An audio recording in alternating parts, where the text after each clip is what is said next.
The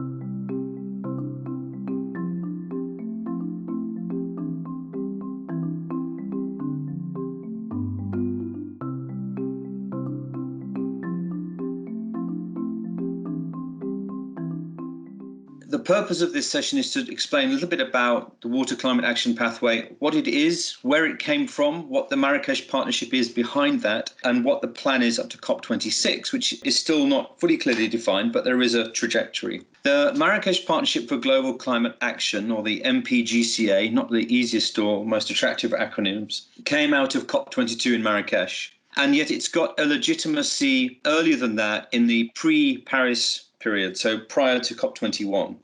It comes from initial discussions in COP18 in Durban, where Ban Ki-moon recognized at the time that there was a big focus, quite rightly, on negotiations and the formal state-led processes, but not enough on action, on actual deliverables on the ground that countries and non-state actors were driving. And there wasn't therefore enough of a platform within the UNFCCC process for non-state party, non-state actor engagement and dialogue, both civil society, indigenous peoples, private sector, cities, and all of those in between. So really about bringing that multi-stakeholder dimension to the formal negotiation side. At COP20 in Lima, there was the establishment of the Lima Paris Action Agenda, and that was really driven by Peru and France to try and mobilize a platform for non-state actors to come to the table and to develop both advocacy platforms, but material and messaging about what was actually going on in the ground, to try and rise this movement of action from stakeholders at the country level. And then this led to this being taken into COP21 and the Paris Agreement, where there was a much stronger focus on an action-orientated agenda. Many initiatives were established at Paris, such as the We Mean Business Coalition, for example, that Nigel Topping helped establish. And then in Paris, the Lima Paris Agreement was formalized, and then this transferred over to the Marrakech Partnership at the next COP in COP22 in Marrakech, and the formalization of the high-level champions process. I'm sure you're probably familiar with the high-level champion, Nigel Topping and Gonzalo from Chile, who were the two champions for COP26. The idea of the whole process of the partnership is to support voluntary contributions between party and non-party stakeholders to UNFCCC and the Paris Agreement, and it brings that level of legitimacy to that process. So from Marrakech, here we are 5 COPs later. So the Marrakech Partnership aims to enhance and accelerate the climate action amongst parties and the non-party stakeholders, and it's driven by the aim to achieve and surpass the NDCs, the nationally determined contributions that states have committed to, and to mobilize national adaptation plans.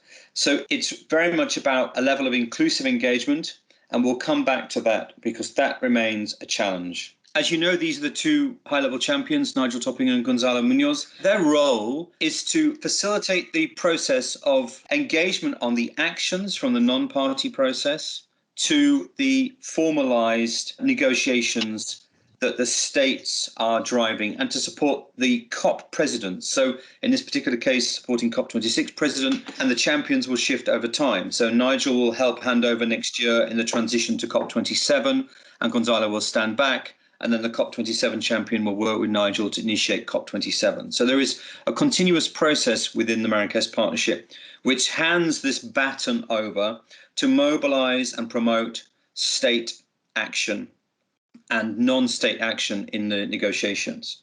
And I think the key thing here, it's about setting an ambitious agenda. One of the challenges with the Climate COP is that the focus has traditionally always been on the negotiations and what those mean under the legality of those. But there's often not a very clear process for putting forward what's actually happening in countries, what are cities doing, what is civil society doing, what's the role for indigenous peoples in that process. So these thematic groups are as agreed at COP22, these sector thematic areas, so land use, oceans and coastal zones, human settlements, transport, energy, etc.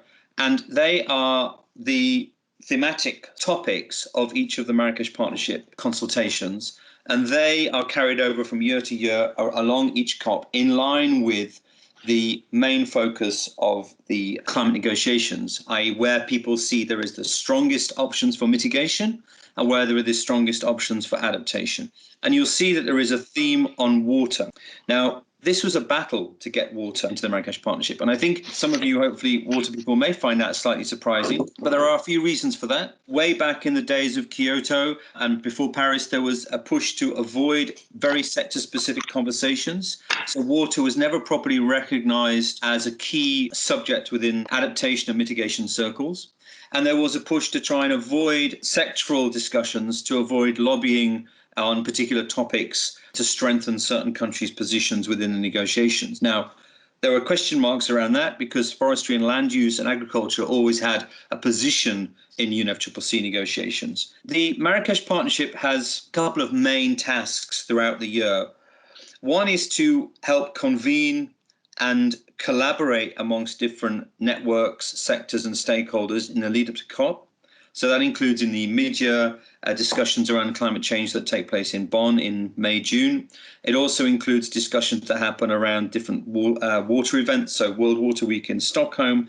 It could be the World Water Forum that happens every 3 years, and other various events that happen through the year and different climate action summits and events going on to try and pull together those stakeholders for a perspective and a vision for the next COP, which obviously normally takes place November, December. So the UK has a unique position because it has 2 years to prepare due to the pandemic.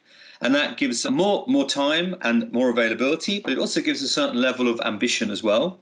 And I think this time the two high-level champions, normally these are political appointees. At present, we're talking about two high-level champions who come from business. So that brings very different perspective to the table. It doesn't give a particular state perspective or a position based on a country's negotiations within UNFCCC. It brings together people who are interested in pulling together business coalitions, pulling together civil society coalitions to demonstrate action. And I'd say that's definitely changed the nature a little bit of the Marrakech Partnership and certainly made it a more inclusive process over the last 12, 15 months. One of the key tasks of this process has become, since two COPs before, the development of a climate action pathway.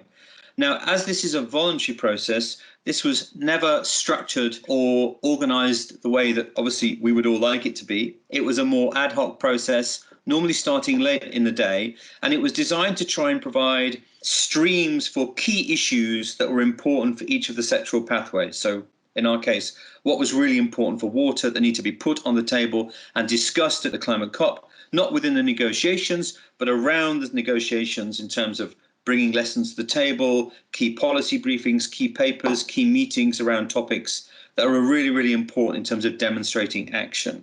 Now, over the last 12, 13, 14 months, myself, Jennifer, Kate, and many others have been involved in developing the climate action pathway for COP26.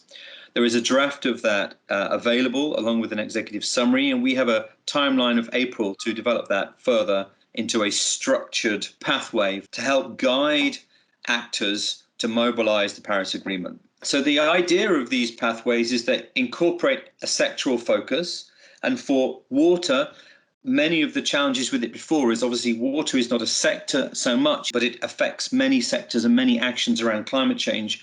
But in doing so, it tended to become dissolved in the discussions, if you like, not easily recognized within agriculture, not easily understood within the energy pathway on the role water plays, of course, around hydropower or the implications of water use on, for example, hydrogen use or hydrogen development. So incorporating a sectoral focus gives water a place. And whilst many feel, well, water is not really a sector, it integrates with everything, the idea is that these pathways talk to each other so that water will speak to the energy pathway, water will speak to the agriculture and land use pathway and nature-based solutions pathway, for example.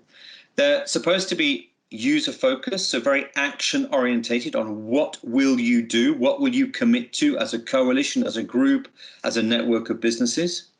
They need to be equally focused on adaptation and mitigation. Most of the focus has always been around mitigation, driven by discussions on emissions and gas. The focus has to be much more strongly on adaptation and, interestingly, mitigation for water, which is an undeveloped area of discussion. Science-led, so evidence-based science-led, and to demonstrate that diversity of actors and partners, because there needs to be far more mobilization in certain parts of the world, bringing solutions to the table. And that's not just in terms of geographically, but also within the water community itself. So this is the structure of the pathway, which you'll be able to find online. It's divided into protect and restore, produce and reuse. This time, all of the pathways are structured in a very similar way around the main elements of, in this case, how water is used or abused as a feedstock, as a fuel, into however you deal with water, and structured on the 6 impact areas of water resources, people, agriculture, stroke food production, energy,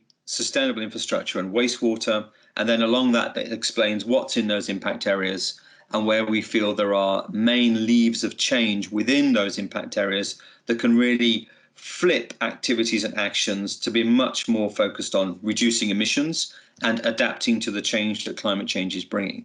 And these pathways are structured along 4-year structures from 2021 through to 2040. When we get up to 2040, obviously things get a little bit tougher and a bit scant and very, very ambitious. But in the next 9 years up to 2030 is where most of the action, as we know, needs to take place. In these slides, and the top right of this slide, you'll see there are 2 hyperlinks. One of them takes you to the pathway, one of them takes you to the executive summary of the pathway. Now, just as an example, so the process here is not just driven by ourselves. Myself and Jennifer are, I think we're called content partners of the Marrakech Partnership for the Water Action Track.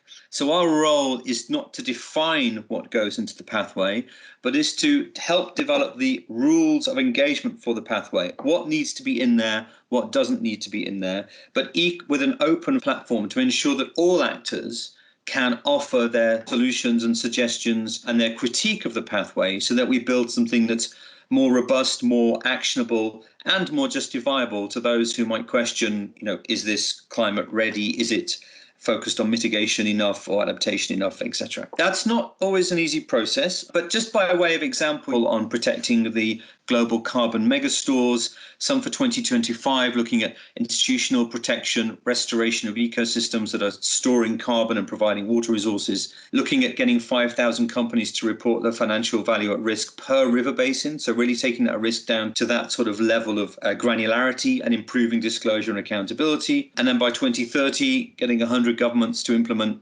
policies that actually improve the cost sectoral management and accounting of water resources, and to boost the resilience of 30 million people in 15 landscapes, which was a commitment made by Wetlands International. So we've also been looking for commitments by coalitions and groups, business partners, the World Business Council for Sustainable Development, the UK water industry with its commitment to net zero by 2030 to ensure that it's offsetting carbon emissions and only purchasing carbon neutral energy production. So these are the types of things that the Marrakech Partnership is designed to really collate and demonstrate on that UNFCCC platform stage what can be done, what is going on, to empower others, to empower states, to create the enabling environment for more of these actions at their home level, but to also demonstrate and guide and shift and shape sectors of what could be done faster and quicker than has been done before, because we are on a treadmill that's going faster and getting steeper at the same time. So just a note on process here. Consultation is live. We don't close this process for the pathway. It will be open till April. It's an open process, and so anybody can join the Marrakech Partnership. Our role is purely to steer it and to assure the platform, to ensure that we stick in line with the timelines and requirements of UNFCCC and the requirements of the COP host country and the high-level champion needs and ambitions. As the champions develop their ambitions in line of supporting the COP president each year, therefore the Marrakech Partnership has to be aware of what's next, what do we need to consider, so that when it comes to the COP, things are aligned across the Marrakech Partnership and the different sectoral pathways. Our ambition for COP is to centralise water across the sectors, so to ensure that water is adequately considered across the other sectoral discussions in the Marrakech Partnership, and that those pathways also are aware of water more fully. And you would be surprised at how, when we've reviewed these, you have to raise, what about the impact of water? Where is your water going to come from? Is water going to be available for these elements? So really looking at water as both an enabler of mitigation adaptation, but also something that can bring risks to your mitigation adaptation pathways, to ensure that you're aware of those.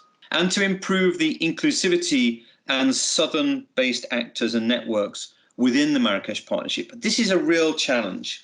And this is a challenge because traditionally this is quite dominated by northern networks and northern countries in the UNFCCC, those with, if you like, the collective weight and the power to be engaged and the capacity and the resources. As it is a voluntary process, it can be quite difficult to source a good, clear set of southern-based entry points and solutions. And that's one of the main challenges that the Marrakech Partnership has had for some time, something that we're working hard to try and address right now. So this is about the Race to Zero. Some of you may have heard of the Race to Zero, which is this process to lead to a Race to Zero for COP26. And a link to that, there's a Race to Resilience and a couple of other initiatives. They are, if you like, staging posts driving us to net zero emissions, driving us to achieve the Paris Agreement and to mobilize actors. So it's very advocacy driven. Just a couple of notes on challenges and opportunities. One of the issues is maintaining momentum. The actual drive and push that the Marrakech Partnership has comes from UNFCCC in order to ensure that they're ready for each climate COP. But also to maintain momentum is very much about how driven the country is to engage non-state actors and non-state parties in the process. Some countries obviously are not as keen or not as aware of those opportunities. So that's one of the challenges. Maintaining that inclusion, access and quality control. So bringing the diversity of stakeholders to the table remains a challenge. And the more help we can get from that, the better. The more suggestions on who should be involved, which networks do you work with, who is working on climate change in countries that you're involved with is key. And quality control, by that I mean ensuring that we're actually getting climate messages that are fit for purpose. One of the challenges, I think, with the water community of practice is it's not always being climate aligned. It tends to slip into its comfort zones on particular water and development message, and that often then degrades the impact that we're trying to get within the climate change community. They're not so interested, for example, on some of the development paradigms, but they are more interested in how is this helping mitigate climate change? How is this helping us adapt to the threats? So that's one of the elements that we face as a challenge, and that's why we have to have quite a lot of consultations with groups so that we can help them and steer them to what's really needed within the pathway. Improving convergence with others is something that we're always trying to strive to do. Working with the Water Action Track under the Global Climate Action Agenda, engaging what does this mean and how does this align with SDG targets and regional processes and climate action summits and all of the other things that go on between COPs to ensure that the pathway can grow and can be used as a tool to help guide actors and countries, and therefore using the pathway to support the implementation of NDCs and to guide countries and their non-state actors, investors, private sector, both local and multinationals, to help support and mobilize investment for climate-orientated activities and sustainable value chains that use renewable energy, for example. So to really keep pushing that message, a big, solid advocacy push on these issues. And then I think one challenge, but also is where the major opportunity lies, is within the water community itself, the water community of practice or the water sector, whatever you want to call it, improving awareness of climate within that community of practice and improving the value offering of the water sector into climate change, into both the formal processes with the state parties to ensure that they understand what the water sector can do for them, but also to ensure that the non-state actors are offering climate relevant actions and messages that can be taken into these discussions with states. And also, to be fair, with the likes of donors and GCF, so multilaterals and bilaterals, in terms of where the finance is needed, where the gaps lie, where the blockages lie that don't allow countries to mobilize their NDCs as they should and as they could. Thank you.